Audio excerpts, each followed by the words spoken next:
আর একজন লোকের ঈমান যত বেশি মজবুত, পরীক্ষাটাও তত বেশি কঠিন।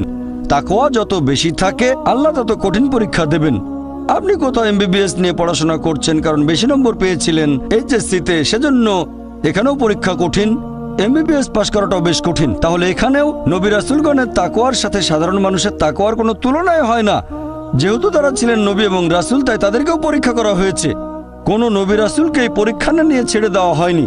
তাদের তাকওয়া লেভেল অনেক উপরে। নবী রাসূলকে অনেক বেশিবার পরীক্ষা করা হয়েছে সাধারণ মানুষের চেয়ে। আপনার বাচ্চা অনেক বেশি, অনেক কঠিন।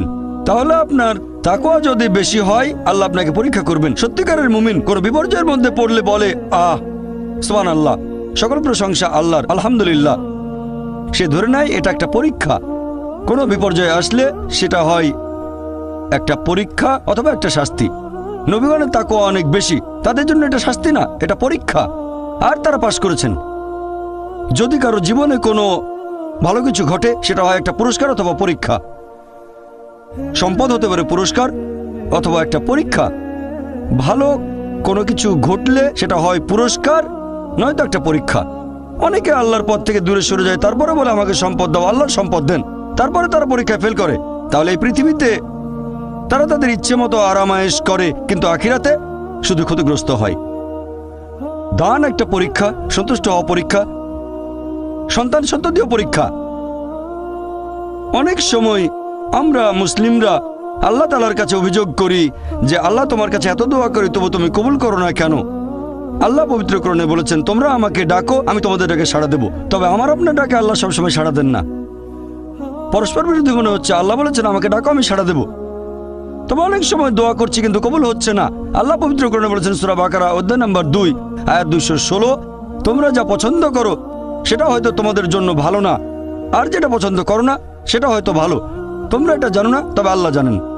উদাহরণস্বরূপ ধরেন একজন তরুণ ছেলে, বয়স হয়তো 20 বছর, সে দোয়া করছে, হে আল্লাহ সুবহানাহু ওয়া তাআলা, একটা বিএমডব্লিউ দিয়ে দাও। জানেন না বিএমডব্লিউ নাম শুনেছেন কিনা? BMW motorcycle. আমি চাই একটা বিএমডব্লিউ মোটরসাইকেল, খুব ভালো মোটরসাইকেল।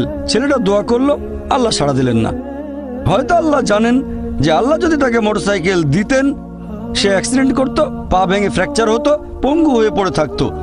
তাহলে এখানে আল্লাহ সুবহানাহু ওয়া তাআলা তার ডাকে সাড়া দিয়েছেন সাড়া না দেওয়ার মাধ্যমে। আল্লাহ তার ডাকে সাড়া দিয়েছেন সাড়া না দেওয়ার মাধ্যমে। আল্লাহ তাকে মোটরসাইকেল দেননি কারণ সে ভালো বান্দা, সে খুব ভালো মানুষ, সে যা যাচ্ছে তা ভালো হবে না আমি জানি, কিন্তু সে জানে না, তাই আল্লাহ দিচ্ছেন না। এভাবে আল্লাহ সাড়া দিচ্ছেন সাড়া না দেওয়ার মাধ্যমে। আবার কিছু লোকজন আছে, যেমন আল্লাহ বলেছেন পবিত্র কোরআনে সূরা বাকারা অধ্যায় নম্বর 2 আয়াত 15-16, এখানে ভণ্ডদের কথা বলা হচ্ছে। আল্লাহ তাদের রশি দেবেন, তারা বিভ্রান্তের মতো ঘুরে বেড়াবে। তারা সম্পদ চেয়েছে, আল্লাহ দিয়েছেন। অনেকে আছে যারা আল্লাহর সাথে অন্য কাউকে শরীক করে। তারা বলে অনেক সম্পদ চাই, আল্লাহ তাদের সম্পদ দেন। এটা তাদের জন্য আসলে একটা পরীক্ষা। এভাবে তারা নিজেদের কবর খুঁড়ছে। তাই আমরা কখনোই হতাশ হব না। আল্লাহ তাআলা আছেন সব সময়, আল্লাহর উপর সবসময় ভরসা রাখবেন। সেই কারণেই পবিত্র কোরআন অনুযায়ী আত্মহত্যা হারাম। সূরা নিসা অধ্যায় 4, তোমরা নিজেকে হত্যা করো না, আত্মহত্যা করো না, নিশ্চয়ই আল্লাহ পরম দয়ালু, সাহায্য করবেন, তার উপর ভরসা করবেন। যখন কোনো লোক আত্মহত্যা করে তখন মনে হবে সে অকৃতজ্ঞ। সে ভাবছে আল্লাহ আমাকে অনেক বিপদে ফেলেছে, এটা কোনো সুবিচার না, এভাবে বেঁচে থাকার কোনো মানে হয় না, তাই শেষ করে দেব। আল্লাহ পবিত্র কোরআনে বলেছেন সূরা বাকারা অধ্যায় নম্বর 2 আয়াত 286, এটা সূরা বাকারার একেবারে শেষ আয়াত, যে আল্লাহ সুবহানাহু ওয়া তাআলা কারো উপরেই তার সাধ্যের অতিরিক্ত বোঝা চাপিয়ে দেন না। আল্লাহ কারো উপরে এমন কোনো বোঝা চাপিয়ে দেন না যেটা তার সাধ্যের অতিরিক্ত। এটা আয়াতের প্রথম অংশ। এই আয়াতটাতে আরো বলা হয়েছে আমরা এই দোয়া করব, ইয়া আল্লাহ সুবহানাহু ওয়া তাআলা, আমাদের উপর সাধ্যের অতিরিক্ত বোঝা চাপিয়ে দিও না।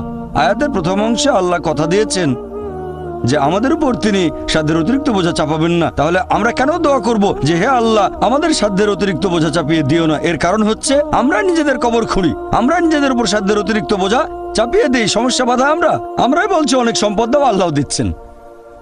তাই আমরা আল্লাহর কাছে দোয়া করছি আল্লাহ যেন নিজেদের কারণে নিজেদের উপর সাধ্যের অতিরিক্ত বোঝা না চাপিয়ে দেন।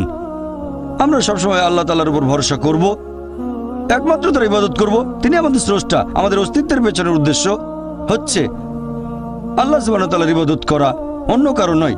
পৃথিবীর জীবন পরকালের জন্য পরীক্ষা। আল্লাহর আদেশ মেনে চলেন আর সন্তুষ্ট থাকেন। যেরকম পরীক্ষায় সামনে পড়ুক, সত্যিকারের মুসলিম সবসময় বলবে আল্লাহকে ধন্যবাদ, সাধারণত আমরা অভিযোগ করি আমাদের এটা নেই, আমাদের ওটা নেই। জীবনের জন্য সবচেয়ে গুরুত্বপূর্ণ জিনিস কি?